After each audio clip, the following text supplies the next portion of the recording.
First, I'll discuss regarding is it permissible to invest in share or stock market.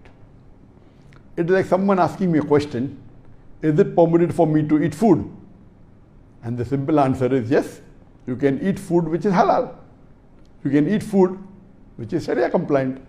Then you can go into the details that, okay, the foods which are prohibited, you should stay away from it.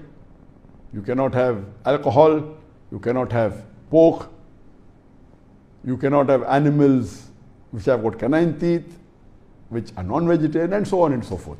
Amongst the animals which are permitted are the cattle, which are herbivorous, but you should see to it that they are the Mzbh, and there are various rules and regulations. If all the rules and regulations of food is followed, then that food becomes halal or Sharia compliant.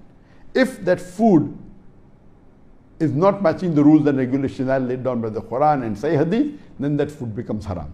Similarly, regarding the question, can you invest in shares or stock market? I will say, if the share or stock market is halal, if it's Sharia compliant, you can invest it. If it's not Sharia compliant, you cannot invest. But naturally, as far as food is concerned, most of the Muslims are aware about the do's and don'ts of the food. So it's easy for a normal Muslim to identify the halal food. And if there are difficulties, mashallah, there are stamps put in different parts of the world, in many of the Muslim countries, the halal mark is there.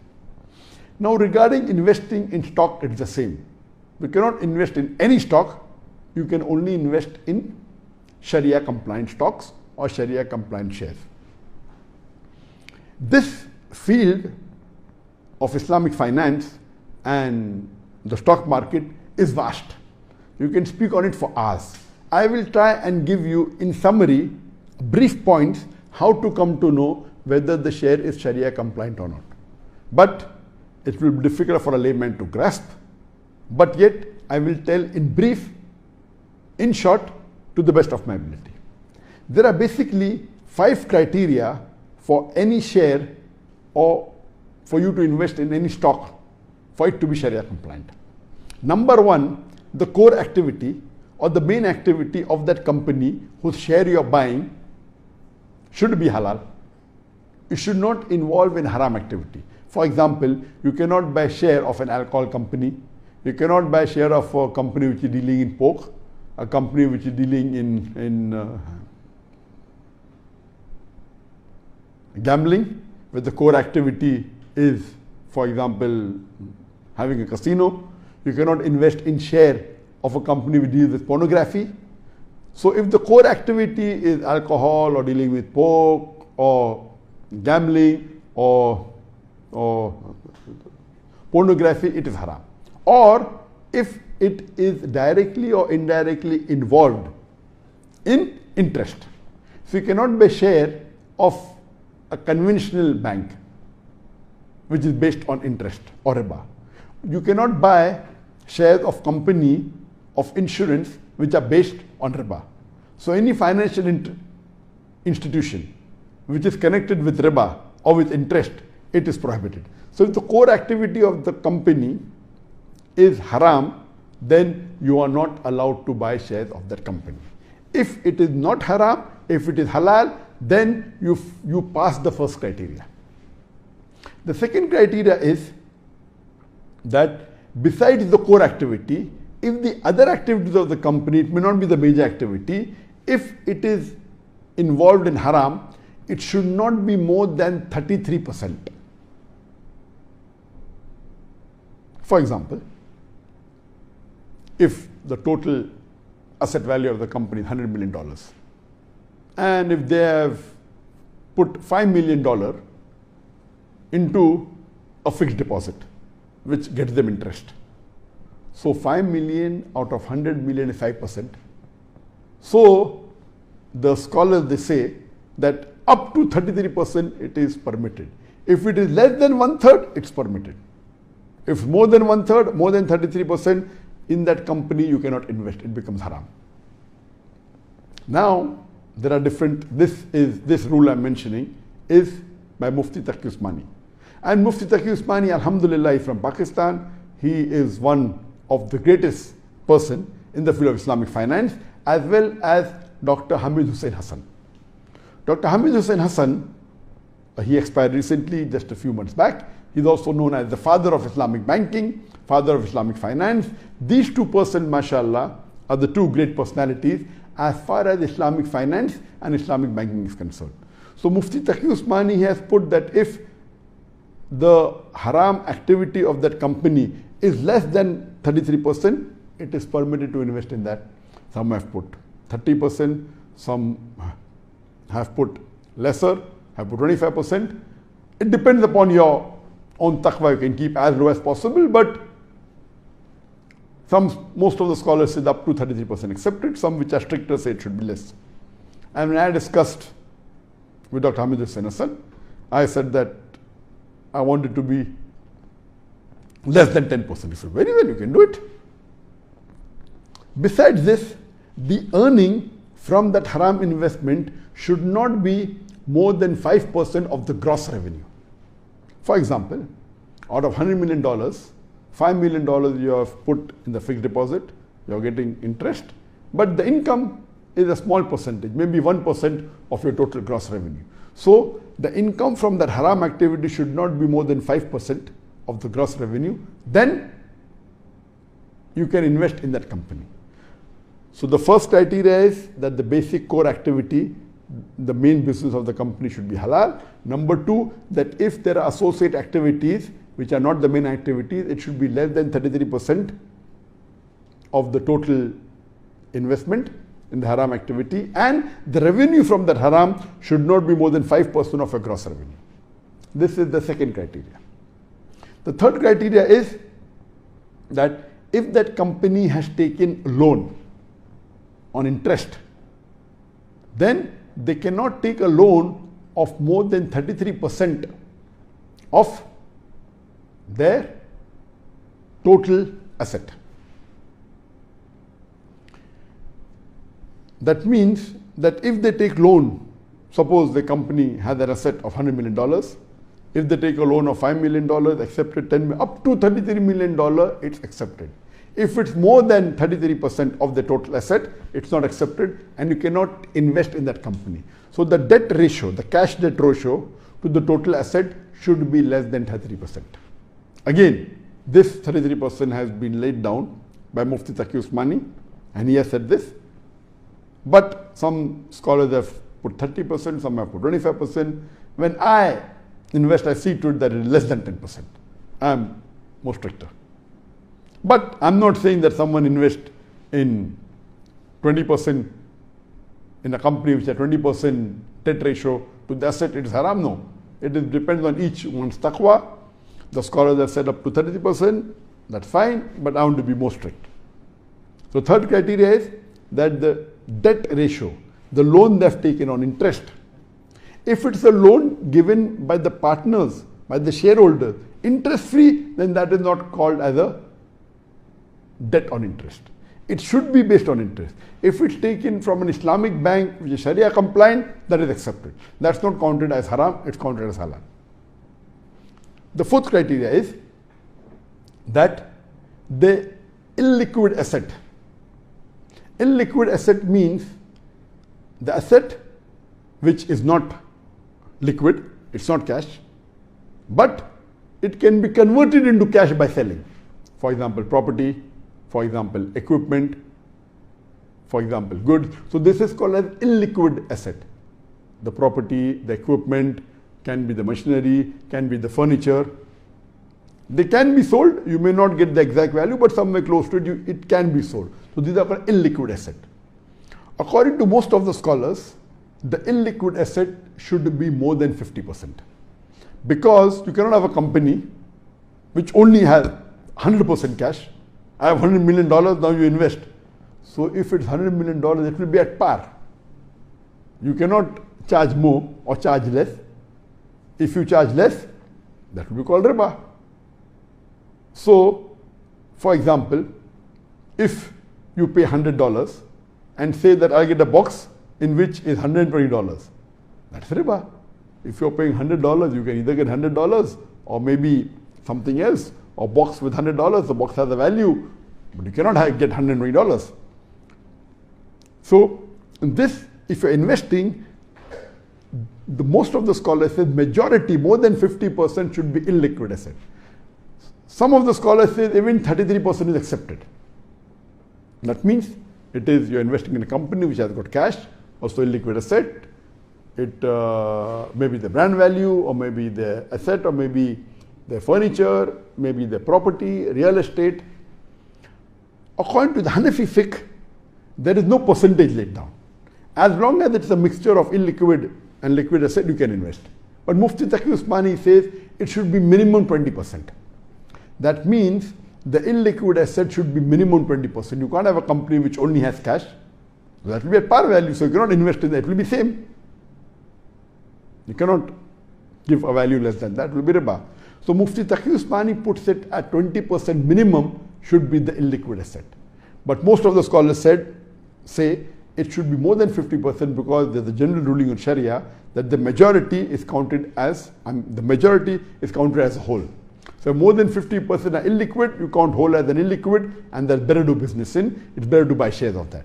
But some scholars put at 33%, Mufti Taqi Usmani has gone down to 20%, but majority scholars say it should be more than 50%. That is the fourth criteria. And the fifth criteria is that the total liquid illiquid asset put together, or the total asset minus the liability, should be less than the market value. Your total asset minus the liability cannot be more than the market capitalization. That will not be permitted. So you have to take out the total value, and the market capitalization that you're doing should be more. It cannot be less. If it's less, it becomes not Sharia compliant. The total value that you have of your liquid asset, of your cash, of your asset, everything put together, minus the liability, what market capitalization you have, it should be less than that. It's accepted. If it's more, it's not accepted. So these basically are the 5 criteria which you look into before buying the share. And if you're not well versed with the finance aspect, it's difficult for a layman to try and find out whether Sharia compliant or not. But if you do research, fine, or best would be to ask a consultant. Fas'alu ahla zikri in kuntum la ta'lamun. If you don't know, ask the person who is knowledgeable. But these are the basic 5 criteria, and you can speak in detail. In each criteria, you can go into detail and find out. So generally, yes, it is permitted for a Muslim to invest in Sharia compliant share if all the 5 criteria which I mentioned, if it follows and agrees with all these 5 criteria. Number 1, the core activity should be halal, it should not be haram, it should not be dealing with alcohol, pork, gambling, pornography, any interest-based company, or bank, interest-based bank, etc.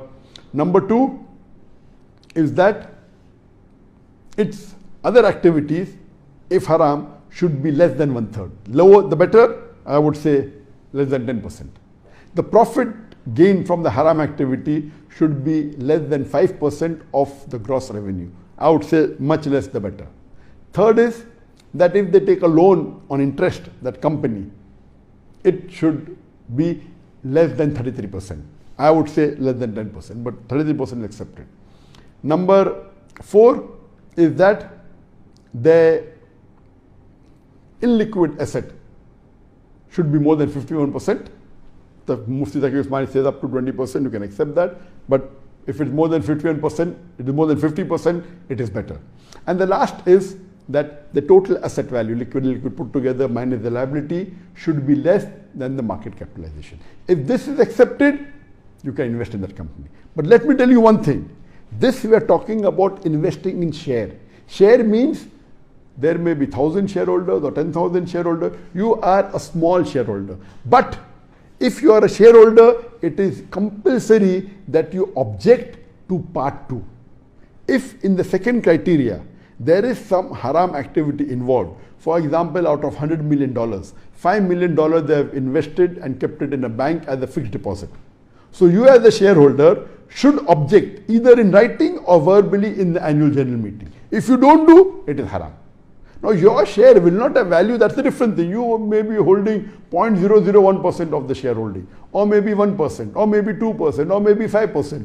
You have to object to the haram investment, whether it's 1%, 10%, 5%, number one. Number two, even the haram income that comes, you have to object. But since you are small, they may not follow your objection, but you have done your duty. Number one, object to the haram investment. Number two, object to the haram profit. Number three, when you get your dividend, if you know that the haram activity is 2% of the revenue, gross profit, what do you have to do? You have to purify your dividend and remove 2% as haram activity. There are two types of purification. One is purification only of the dividend, which all the scholars say should be done. Some scholars which are more strict, they say there should be purification even of the principal amount of the share. Means what the share? One is the dividend, you have to purify. Also the main cost, the NAV of the share, if it rises, you bought for maybe $10, now it is $15, so that $15 is because of some haram activity also. I believe that let's be safe, and besides purifying the dividend, you have to try and find out, see the balance sheet, how much is the haram activity, what is the percentage, with the 2%, 3%, 4%, remove that from the dividend percentage. And second, also remove it from the cost of the share. The best way is to try and find out what is the interest rate that the company has when they invest, etc. That rate can safely be said as that portion is purification. And secondly, that you have to even give zakat on the share. There are difference of opinion how zakat is calculated. The best is you have to see the balance sheet and try and find out which activity zakat has to be given, some doesn't have to be given. So those activities where zakat has to be given, you give zakat on that, you calculate on the balance sheet, others you need not. If it's difficult, scholars even say give 40% zakat. So it's $100 share, say 40% is zakat applicable, so you give 2.5% of $40, so you give $1 per share. So if it's $100 share, average you can take out 40%, so $40, 2.5% of $40 is $1, so $100 share you pay $1. But if you can really calculate and come to know, okay, only 20% of the value of the share is zakatable, that in which you have to pay zakat, pay 20% of $100, it's $20, 2.5% on $20 you can pay.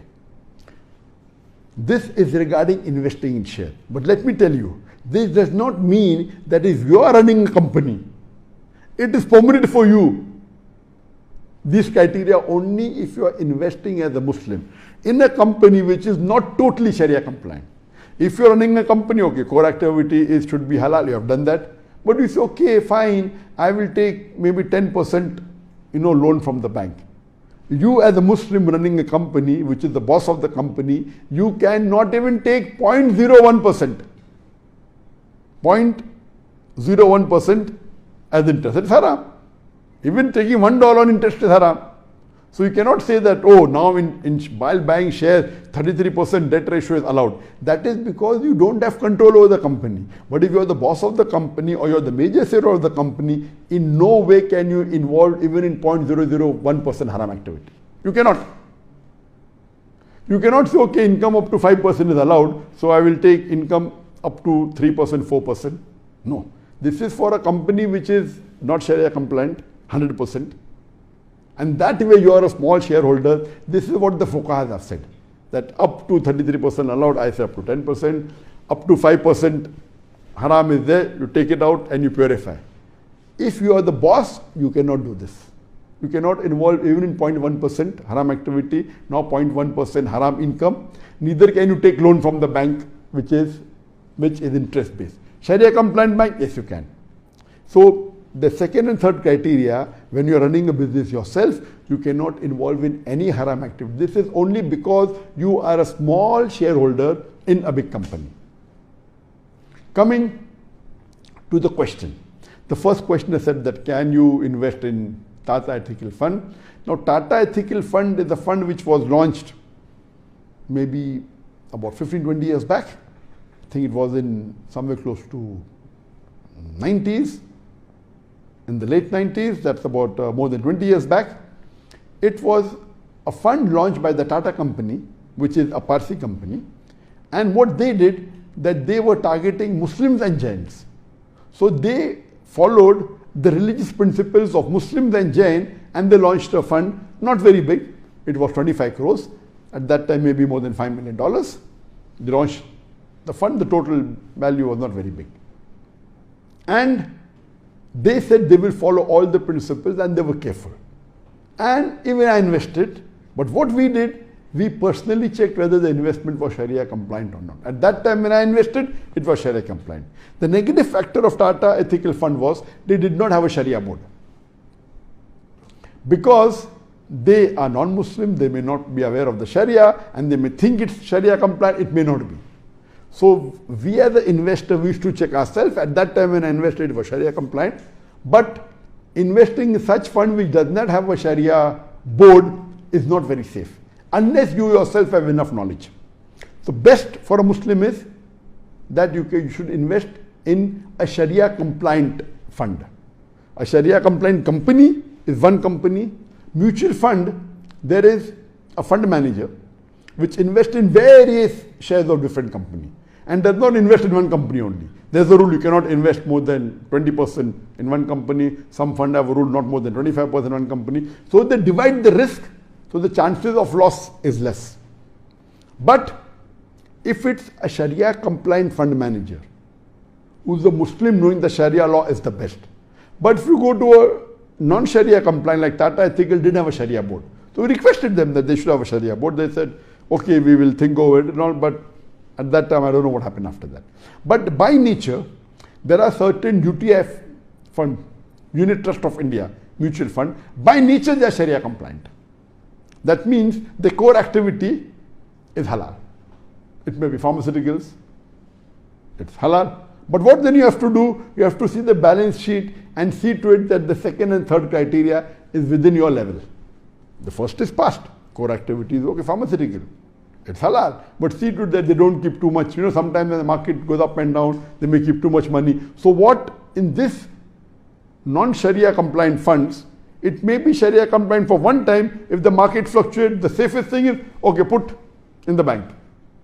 So when they put in the bank more than 1/3, then becomes non-Sharia compliant. So it is safer to put in a fully mutual fund which has a Sharia board, or invest in a company which has a Sharia board. That is the safest. But otherwise also you can invest in normal companies if you know the nature, or you see the track history, or ask an expert. An expert will tell you, this company, it's a Fortune 100 company, it will not go, it will always be Sharia compliant because of its basic principles. That okay, core activity is halal, it's not interested in loan, and this aspect that you should not take more than 1/3 loan, it is a normal fund manager, this is a thumb rule even for non-Muslims. According to Benjamin Graham, who was one of the best expert investors of the 20th century, his student is Warren Buffett, he said, don't invest in a company which has more than 33% of debt. Means if it has more than 1/3 debt, so this is a normal rule of a finance manager because it's Islamic. So less the debt, more healthy the companies, and most of the top 100 the top companies don't have debt. Or if they have a small level.